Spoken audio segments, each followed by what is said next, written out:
does not include private companies, voluntary organization, and household. In the role of public sector includes the public goods and governmental services such as the military, enforcement, infrastructure, transit, public education. And what is the private sector? The private sector is the part of the economy that is run by individuals and companies for profit. It is not straight state control. In the role of the private sector provides around 90% of employment in the developing world, including formal and informal jobs, delivers critical goods and service, and contributes to tax revenues and efficient flows of capital. What are the functions of the public and private sector? The public sector provides service to the public, and the private sector focuses on the interests of individual organizations and their stakeholders. What are the differences between public sector and private sector?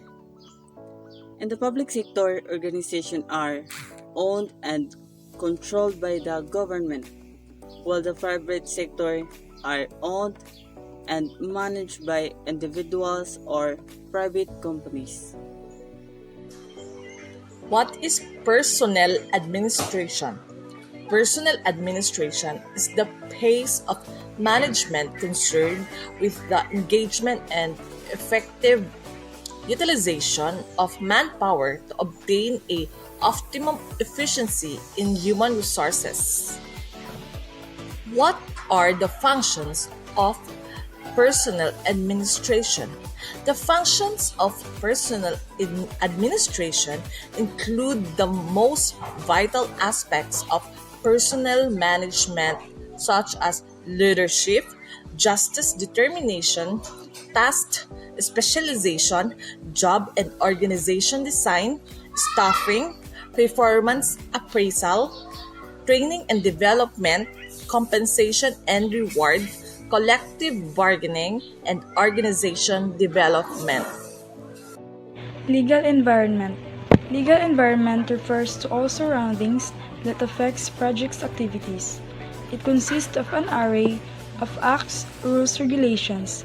It defines what projects can and cannot do. Legal environment also refers to the framework of laws, regulation, and court decision intended to encourage, guide, and control business operations. Legal environment also are various laws, court decisions, and governmental regulations that influences our lives and business operation. It also helps managers in the operation of their business. Legal environment is concerned with protecting the rights and interests of clients, contractors, employees, and the society, providing grounds on which project activities can be carried out. It encourages or restrains activities by providing facilities to law-abiders and giving punishment to lawbreakers, regulating activities through legal provisions relating to wages, labor relations, foreign investment and foreign exchange, environment protection, habitat protection, project location, imports, exports, and taxation, and etc. The important legal factors that influence projects are given. Law. It consists of an array of laws enacted by the Parliament. It also protects the rights and interests of project participants. Courts of law. Courts are institutions established by law to solve disputes. Nepal has a three-tier court system. The Supreme Court is at the national level and is the highest level of judiciary. The courts of appeal are at the middle level. The 75 district courts are at the district level. Law administrators. Various law enforcement agencies ensure implementation of laws and the judgment of the courts of law.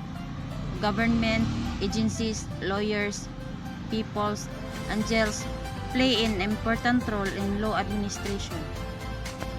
Line of authority. It is a chain of command within an organization that confers the power to order subordinates to perform a task within their job description. The right to direct, control, and command. This is my explanation. It can be an explained employer and employee relationship from top to bottom. This authority is given so that an organization can attain its state goals and objectives. It is a common characteristic of the hierarchical organizational structure. It can be an explained direct orders that the employee must follow, controls the organization to achieve its goals and objectives. Good day, ma'am. My name is Jelou Mabao and I'm from BP1C. Our topic is line of authority and I will explain it to you, ma'am. So let's go. Line of authority is flows down the chain of command. An activity that contributes directly to profit generation must proceed from the highest executive to the worker at the bottom level through a downward flow. I will explain our topic. Line of authority. Production. Supervisor gets the right to direct an employee to operate a particular machine. BP of Finance gets the right to request a certain report from a department head. And the last is individual gets a certain degree of power relating to the performance of an organization task. That is my explanation of our topic, ma'am. Thank you. Have a good day. Example of line authority are top management, middle management, frontline people. Top management in charge of the people beneath them. Middle management in charge of facilitating any changes needed in an organization and creating an effective working environment.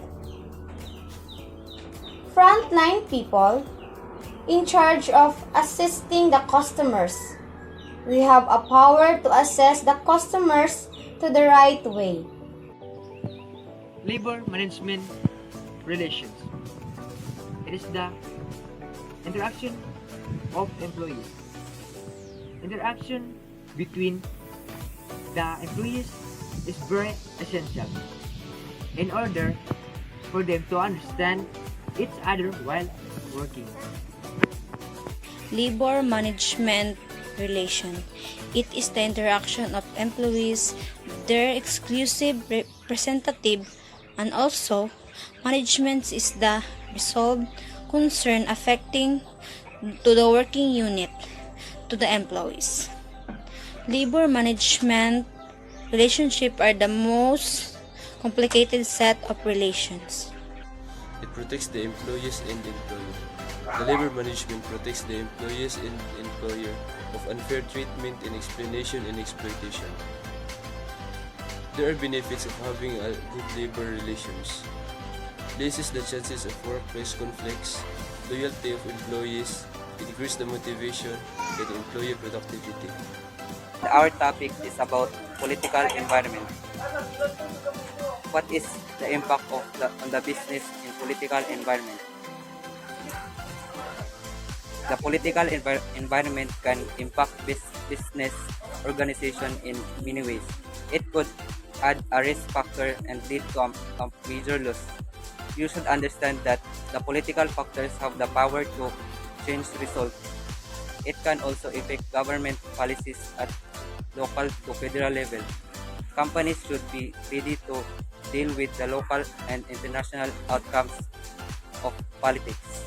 Its political environment is dynamic. Political environment is dynamic because it constantly changes. What are the examples of political factors? Political stability, instability of overseas market, foreign trade policy, tax policy, and labor law and environmental law. What is a political environment and what it is type? government and its institution and legislation of public and private stakeholders who cooperate and interact with the influence of the system. Politics is a universal social activity and concerns in using power to achieve goals. That is why we have scrutiny, a much-needed critical observation.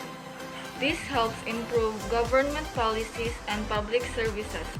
If changes are suggested, scrutiny helps to make sure that the changes are fit and justified.